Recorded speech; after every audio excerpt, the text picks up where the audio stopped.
Another yearly thing that I like to do, that it has kind of become a tradition to me, the top 10 drivers entering the 2025 season. Now, it won't be like last year's list where I was grasping at straws and debating who should be in and who should be left out of the top 10, because there were so many drivers last year that had a strong case. This year, however, we're going back to the usual 1 to 10 format because it's more clear cut this time around. In making this video, I had a good idea who will be my top 10, so I didn't have to spend as much time brainstorming, researching, and rewatching past races. And yes, I said my top 10 because this is my opinion, and I'm pretty sure there will be some placements that will set some people off. That out of the way though, let's list them off. Starting off with number 1, Kyle Larson. And I mean, is there any doubt? The guy has arguably been the best driver in the sport ever since he signed with Hendrick, and last year was no exception. He won 6 races and now leads all drivers in wins since the introduction of the Gen 7 car with 13. Yeah, he shot himself in the foot once again and didn't make the championship 4, but that doesn't take away from the overall great season that he produced. And simply put, you take the good with the bad when it comes to Kyle Larson at this point. Like, for every time Larson shoots himself in the foot, there's also a domination clinic he puts together where everything seems to go right for him and the guy looks unbeatable. Well, almost unbeatable, because according to Larson himself, there's only one guy that he considers better than him. And that guy is our new number 2 on the list, Christopher Bell.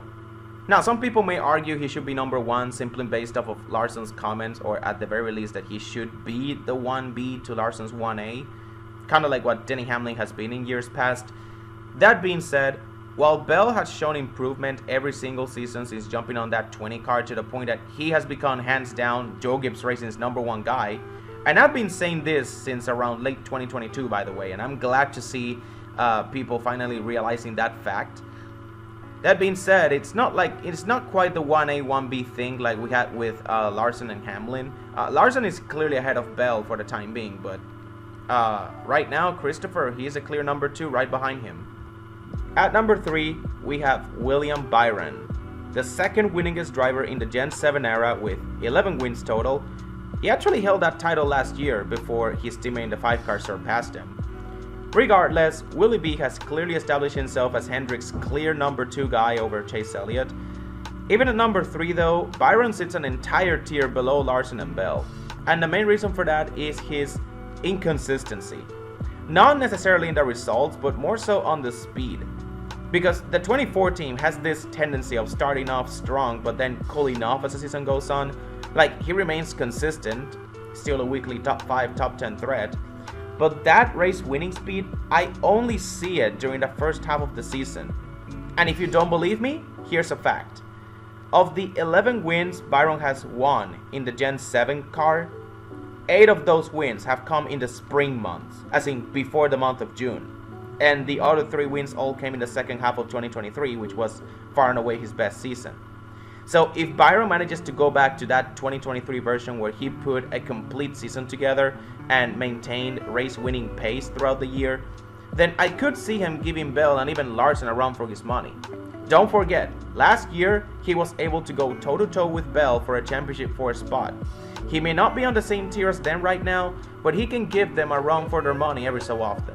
At number 4, I have Ryan Blaney, and just like Christopher Bell, Blaney has become not just Penske's number 1 guy, he has become Ford's best driver. In a 2024 season that started out disastrous for them, Blaney was one of the few bright spots during the early months that Ford was unable to reach victory lane. And once Ford broke the dry spell, it was Blaney who led the charge. And sure, his teammate Logano managed more wins at season's end, but when it comes to raw speed on a weekly basis, it was Blaney who was usually the leader on that department. However, a little more execution to go with that raw speed wouldn't hurt. And you may be asking yourself, why would you say that about a driver who was runner-up last year and champion the year before? What do you mean he doesn't execute? That's a wild statement. And what Blaney has done is execute in key moments of the season. Talladega, Martinsville, and Phoenix are among his best tracks for a reason. Outside of the playoffs though, I very rarely see the combination of speed and execution that I see from the 12 team in the postseason. Over the last 2 seasons, Blaney has finished first and second in points. He has also accumulated 10 DNFs over those 2 seasons combined, and 7 of those DNFs came this past year. I get that the playoffs matter more, but maybe if Blaney performed better in the regular season, he wouldn't have to enter these elimination races in a must-win situation. Like, the reason why the guy performs in the playoffs is mostly out of necessity due to a tough break he got in an earlier race. And while it serves us as a reminder that Blaney is definitely a top 5 driver in the sport, I cannot in good conscience put him higher than number 4 due to what I have already discussed. At number 5, and this is really gonna get people talking, I got Chase Elliott. Now, Chase had a quiet season for his standards, only winning 1 race. But the reason I give Chase the nod was for the fact that he was the most consistent driver last season if you go by average finish.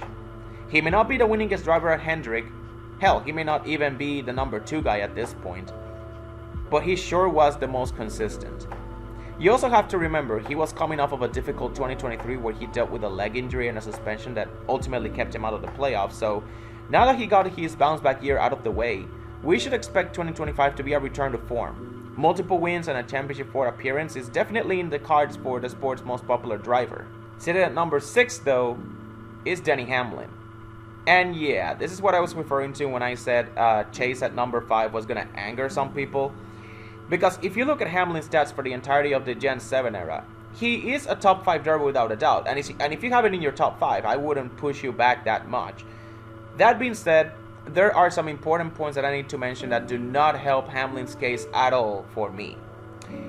First of all, just like William Byron last year, Hamlin's 3 wins this past season came in the first 11 races, which means that he went winless the rest of the way. Second, Joe Gibbs Racing's last win as an organization came at New Hampshire with Christopher Bell, and that was race 18 of 36, the halfway mark of the season. They went the entire second half of the year winless. And third, and most importantly, Hamlin no longer has Chris Gabehart as his crew chief. He was promoted within the organization, yes, but he is no longer working with the 11 team directly. And you guys already know how I feel about crew chiefs and their importance to a race team. Just ask Martin Truex Jr. how well he did with James Small after Cole Pearn left. So I feel we're going to see something similar with Hamlin being now paired with Chris Gale. A crew chief who, to put it nicely, he underachieved with Eric Jones. And while he made the playoffs last year with Ty Gibbs, that was mostly due to the driver improving on his racecraft rather than the crew chief's work. If anything, you could argue that Chris Gale was holding the 54 team back. And with Hamlin having the best years of his career with Gabehart as his crew chief, there's definite cause for concern with that 11 team, especially now that FedEx is gone and they're scrambling for sponsorship over there. The only thing I can say for sure though is that Denny Hamlin's title contending window has officially closed.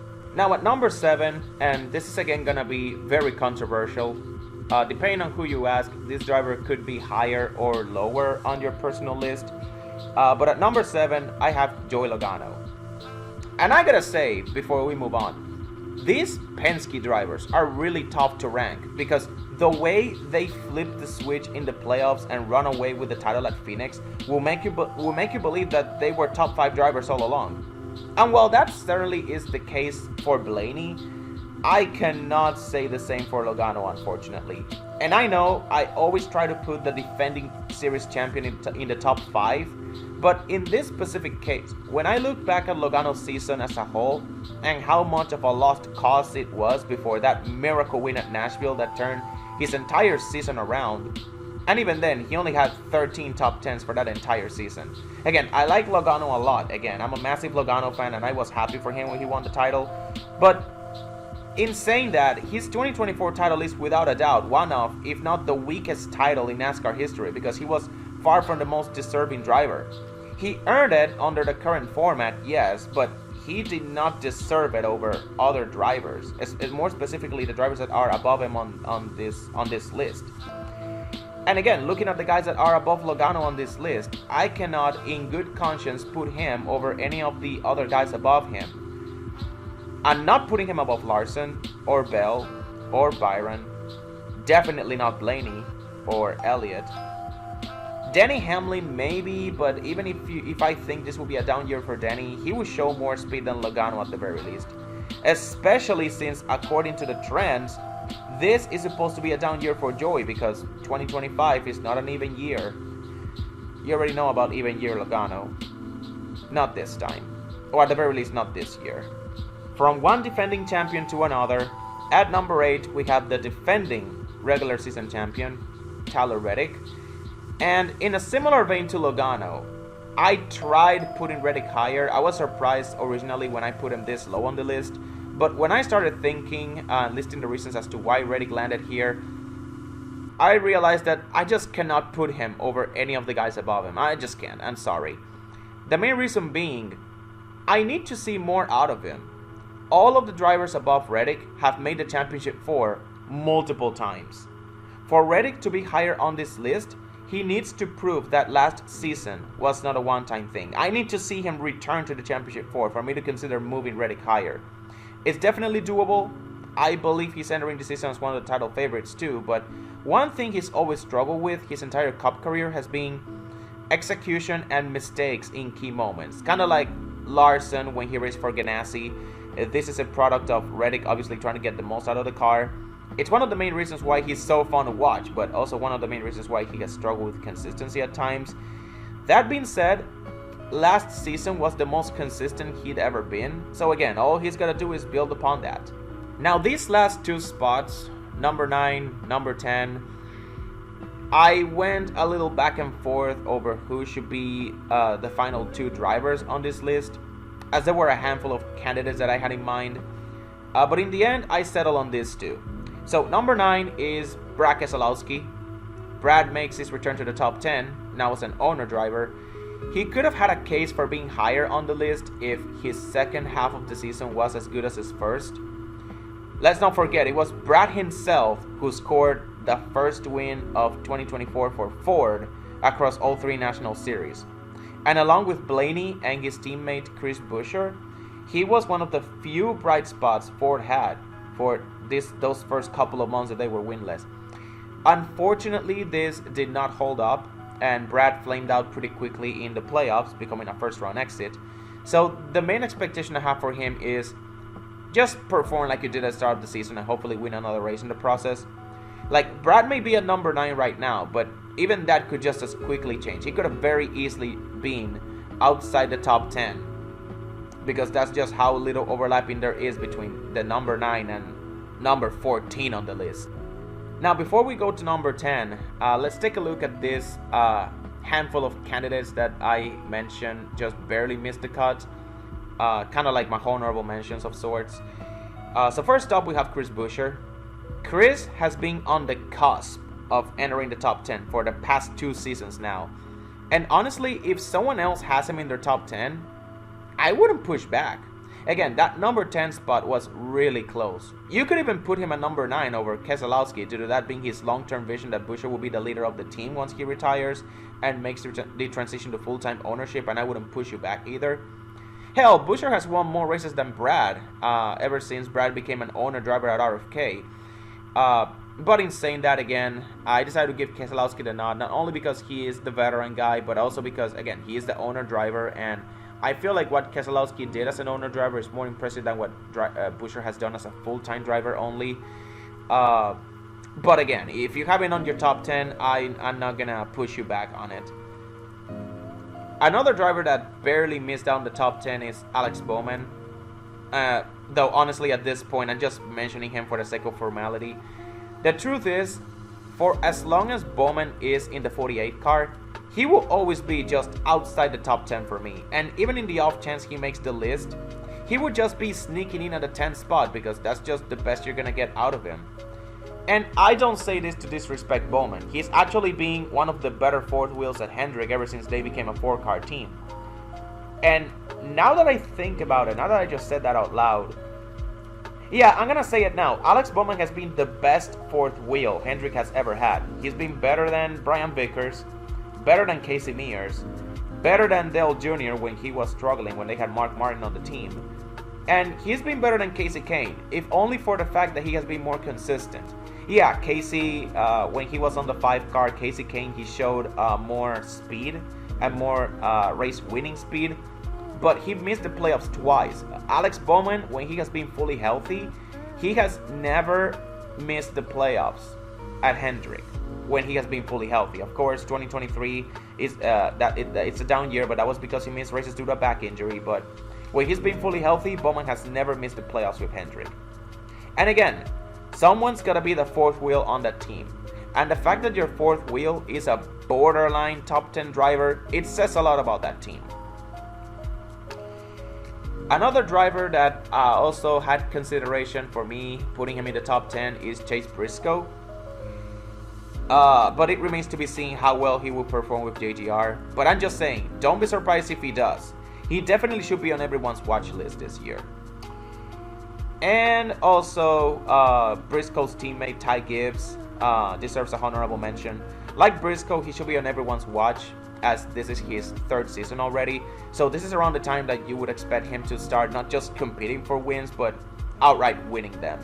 In the end though, I decided to go with Ross Chastain at number 10, which is kind of a controversial pick depending on who you ask, since he had a down year.